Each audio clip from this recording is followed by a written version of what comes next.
सबसे पहले तो आप सभी को मेरी ओर से राधे राधे कृष्णा। कैसे हैं आप सभी? तो आई होप आप सभी ठीक होंगे। तो अभी जस्ट थोड़ी देर पहले हम लेंटर में बैठे हुए थे, धूप सेक रहे थे बढ़िया। और मम्मा स्टेटस देख रहे थे और मैं भी साथ में बैठी हुई थी। तो एकदम से एक बड़े ही किसी ने बड़े ही कमाल का स्टेटस डाला हुआ था, या यूँ कहें कि बड़े ही गज़ब का स्टेटस डाला हुआ था। तो उसमें किसी ने लिखा हुआ था कि इंसान और कुत्ते का बुरा वक्त तभी आता है जब वो दूसरों के कहने पर अपनों पर भौंकने लगता है। तो मैंने सोचा कि क्यों ना इन लाइन्स पर मैं अपने कुछ थॉट्स आपके साथ शेयर करूँ। तो सबसे पहले जब मैंने ये लाइन सुनी तो मुझे खुद बहुत ज़्यादा हँसी आई, क्योंकि ये लाइन ही कुछ ऐसी थी। तो सबसे पहले चलिए हम बात करते हैं कुत्ते की, देन उसके बाद हम इंसान पर आएँगे। तो ये सवाल उठता है कि कुत्ता क्यों भौंकता है?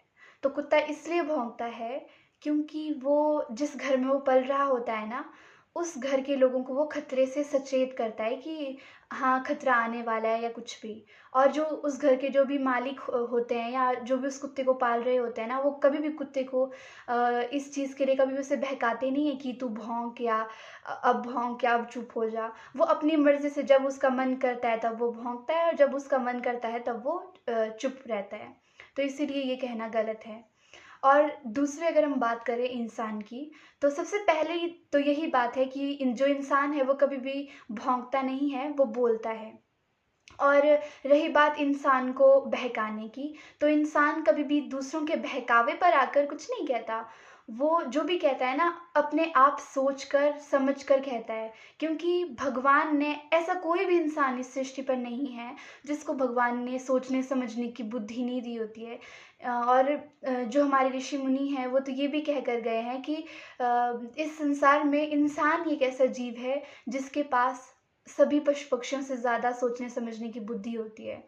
तो आप खुद ही सोच लीजिए ना कि इंसान कैसे दूसरों के बहकावे में आ सकता है? क्या उसके पास खुद सोचने-समझने की शक्ति नहीं है?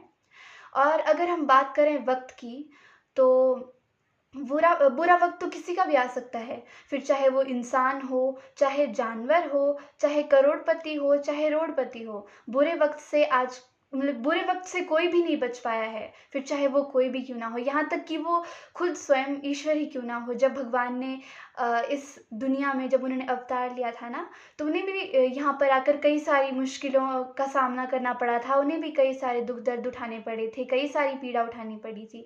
वो तो फिर भी भगवान थे। पर हम क्या हैं? हम तो सिर्फ़ एक इंसान हैं। तो सोचो हमें कितनी पीड़ा उठानी पड़ेगी। और हमें ना ये भी घमंड कभी नहीं करना चाहिए कि हाँ यार, इस इंसान का बुरा वक़्त चल रहा है तो क्या हुआ, हमारा अच्छा वक़्त चल रहा है और आगे भी हमारा अच्छा वक़्त ही चलेगा, हमारे साथ कभी भी कुछ भी बुरा नहीं हो सकता। तो हमें इस बात का कभी भी हमें घमंड नहीं करना चाहिए, क्योंकि बुरा वक़्त सभी का आता है। ऐसा कोई भी इंसान नहीं होगा जिसका जो कि अपने बुरे वक़्त से बच पाया हो। आप इस दुनिया में हर जगह देख लो, किसी न किसी इंसान का कुछ न कुछ उसका बुरा वक़्त चल ही रहा होता है। अगर ना आपको कोई भी एक ऐसा इंसान इस दुनिया में मिल जाएगा ना, जो ये बता देगा कि नहीं, मैं सुखी हूँ, तो मुझे आकर बताना। मैं लिख के आपको ये दे रही हूँ कि इस दुनिया में कोई भी ऐसा इंसान नहीं है जो कि आपको सुखी मिलेगा। सभी किसी न किसी चीज़ को लेकर पीड़ित हैं, किसी किसी को किसी न किसी चीज़ का दर्द है ही है।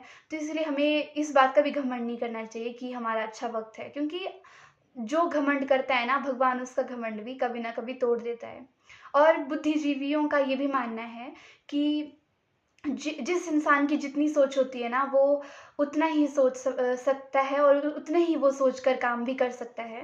तो लास्ट में बस मैं इतना ही कहना चाहती हूँ कि स्टेटस डालने वालों की भी जय हो, सुनने वालों की भी जय हो, और जिसको मेरी इन बातों से मिर्ची लग लग रही है, उसे लगती रहे, बिकॉज़ आई डोंट केयर, क्योंकि मैं हँसती रहूँगी, दूसरों को भी हँसाती रहूँगी, खुद भी हम मस्त रहेंगे, दूसरों को भी मस्त रखेंगे। बाकी जिसको जो सोचना है वो सोचते रहे, हमें फ़र्क नहीं पड़ता। धन्यवाद।